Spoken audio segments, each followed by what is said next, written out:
アニメ化。時は宇宙世紀0088。後に日の目を見る技術を先取りしていたある機体。この機体が持つ2つの力は壮絶な戦いの果てに分裂しようとしていた。ズサ。型式番号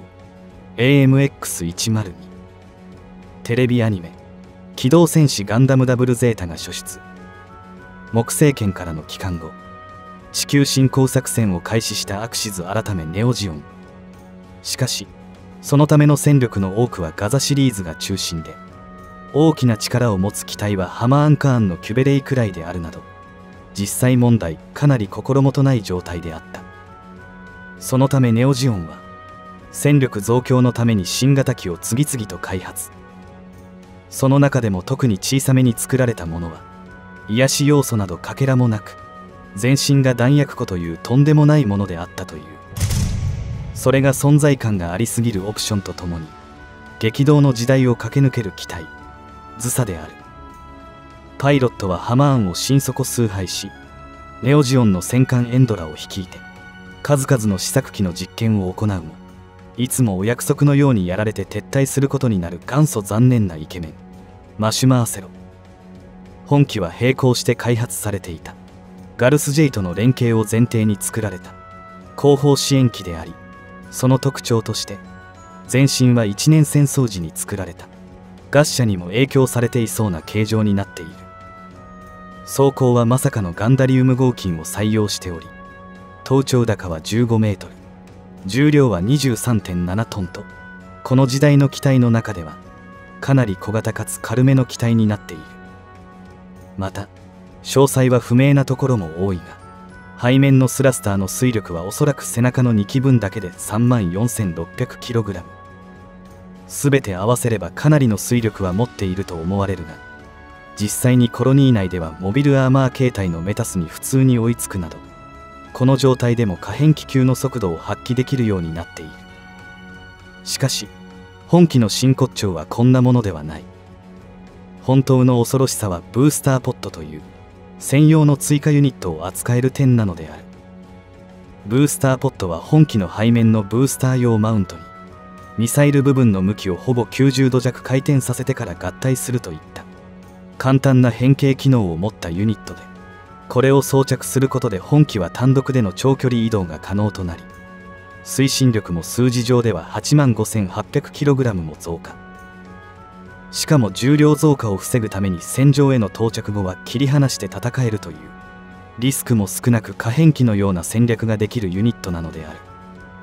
ちなみに背面に大型の追加ユニットを装備して長距離移動後に切り離すという設計は、アナハイムエレクトロニクスが作った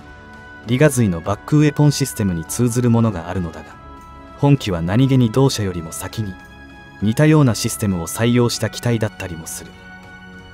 さらに本機のブースターポットはそれだけではなく、単独での運用も可能になっており、普段は無人制御であるらしいが、リニアシートコクピットを搭載しているため、パイロットが乗り込んで独立した戦闘機としても使えるというものになっている。その上でこのブースターポットは他のモビルスーツを牽引するサブフライトシステムとしての運用が可能。他にもこの当時のネオジオンでの流行なのか、バウの下半身と同様に爆薬を詰めて特攻兵器として敵陣にぶつけるといった、後のビクトリーガンダムのブーツアタックやシードデスティニーの某ファトゥムプレイもできるなど、兵器的な夢と自爆要素を詰め込んだある意味素敵パーツと言えるものであった。昨今では主に公式外伝アドバンス・オブ・ゼータ内で名称自体もズサブースターと名付けられたりもしている。武装に関しては大量のミサイルとビームによる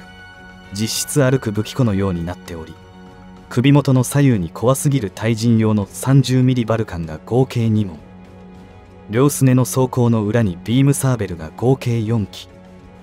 腰部中央に拡散ビーム砲、携行武装としてバウと同型のビームライフルも装備している。さらにミサイルの装備数が半端ではなく、胸部、両大腿部と両すねに合計38発の小型ミサイル、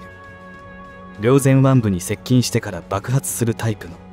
近接新艦式のミサイルが合計6発、しかもズサブースターの左右にも大型のものが合計14発、小型のものが合計8発と、全て合わせて66発ものミサイルを内蔵しているなど、誘爆が壊すリスクを決して顧みないミサイル祭り機になっている。そして本機の初陣は機動戦士ガンダムダブルゼータの第5話、サイド1の工業コロニーであるシャングリラにて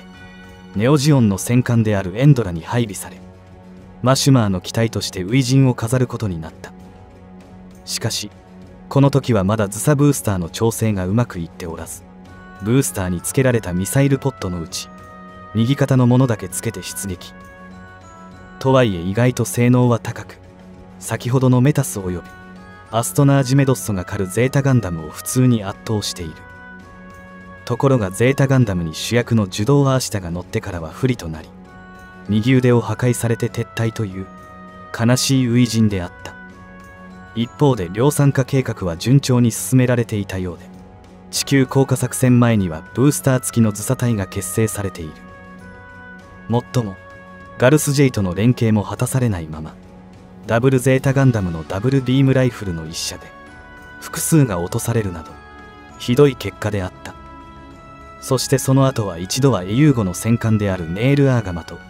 ドッグ艦のラビアン・ローズを狙って派手なミサイル攻撃を展開したものの、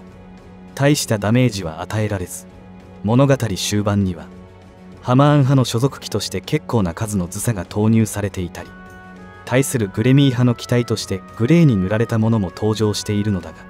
後者は即座にフルアーマーダブルゼータガンダムに撃たれて沈んでいる。また宇宙世紀ウォーシミュレーションアプリ機動戦士ガンダム UC エンゲージでは、ネオジオンのラカンダカランの部隊の所属機が地球の近くの中域でネモやジム3などと交戦している。ちなみにその後は宇宙世紀 0096 に登場しており、機動戦士ガンダムユニコーンでは緑色に塗り替えた袖付き仕様が登場。最終決戦時に3機が投入され、1機はケンプファーのショットガンを装備してネール・アーガマに張り付き、シュツルムガルスと共に同艦を落とそうとしたものの、頭部を破壊された挙句、護衛機に投げられたファイアナッツの炎の応酬でたまらず離脱。ズサブースターを装備した残りの2機の一方はフルアーマーユニコーンガンダムに戦闘不能にされ、もう一方も味方であるローゼンズールの攻撃に巻き込まれて撃破されるという悲劇を迎えている。ちなみに映像では良いところがあまりなかったズサであるが、関連作品である漫画「機動戦士ガンダムユニコーン」袖付きの木月長は歌うたうではブースターポットが単独で運用されており、先ほどの戦いで空に放り出されていたシュツルムガルスを単独で助けに向かっている。ちなみにバウの下半身爆弾と同じでコスト的に実現するのは難しかったのか、本機のズサブースターも爆弾として使われるコースは免れていたりする。また本機はそんなバウと一緒に漫画「機動戦士ガンダム F90 ファステストフォーミュラ」にて宇宙世紀 O115 を舞台に中族の機体として使われており、この当時の強すぎる特殊部隊を相手に壮絶にやられている。そしてそんな本機はさまざまな進化も果たしていたのだが、現在ではその発展はビーム重視型とズサブースターと融合させた一体型ズサブースターのみ、もはやブースターはいらぬわといった素体のみの4つの系統に分かれている。ビーム重視型&一体型。ビーム重視型と一体型が登場したのは漫画ダブルフェイクアンダーザガンダム。まずはビーム重視型であるズサカスタム。こちらは設定上では新たにガンスピアと呼ばれるビーム攻撃と接近戦に対応した武装を装備している。それに伴いリスク回避もあってか、素体のミサイルはほとんどなくなったようで、着脱可能なブースターもミサイルは12連装ミサイルポット2機のみで、残りは2種類のビームガンを搭載したものになっている。ズサカスタムの運用はカラードと呼ばれるテロ組織が行い、その構成員であるアルベニシカ・キースト、通称アニーが登場。主人公のダリーニエル・ガンズが狩る D ガンダムと2度交戦し、1度目は性能の差を大きく見せつけて撤退させているのだが、2度目はとっさに仲間をかばった挙句大破するという悲劇に見舞われている。続く一体型はガンダムダブルゼータの企画段階に描かれてボツになったものを再利用したと言われるズサダイン。もともとズサを開発していたスタッフが格闘戦に長けた汎用機として作った仕様で、着脱式だったブースターは本体と一体型にしている。武装構成は大きくは変わらないが、機動性能を上げた上で両前腕部に格闘用クローを装備したりと、格闘戦能力をさらに引き上げた仕様になっている。もっともこちらはアニーが引き続き乗り込むも、ダリーと完全な敵とも言えない関係になっていたため、武装はあまり使わずほとんど殴り合い空状態であった。そしてこの機体のその後の運命は謎ではあるが、ちょうど近い時期には火星でブースターポット、別名ズサブースターが独自に進化を迎えようとしていた。ズサブースターマリンタイプ。漫画アドバンス・オブ・ゼータ・リブートガンダムインでクロウサギの見た夢に登場。時期は宇宙世紀0091。火星を拠点としていた組織であるジオン・マーズが作り出したズサブースターの水中仕様。これはもともと対立する組織であり、火星の実験を掌握していたジオン残党組織であるレジオンが制空権まで完全に支配していたために、その対策として作った仕様である。推進機は水中用に変更し、センサーの変更に加え魚雷ポットとビームショットライフルを装備したことで、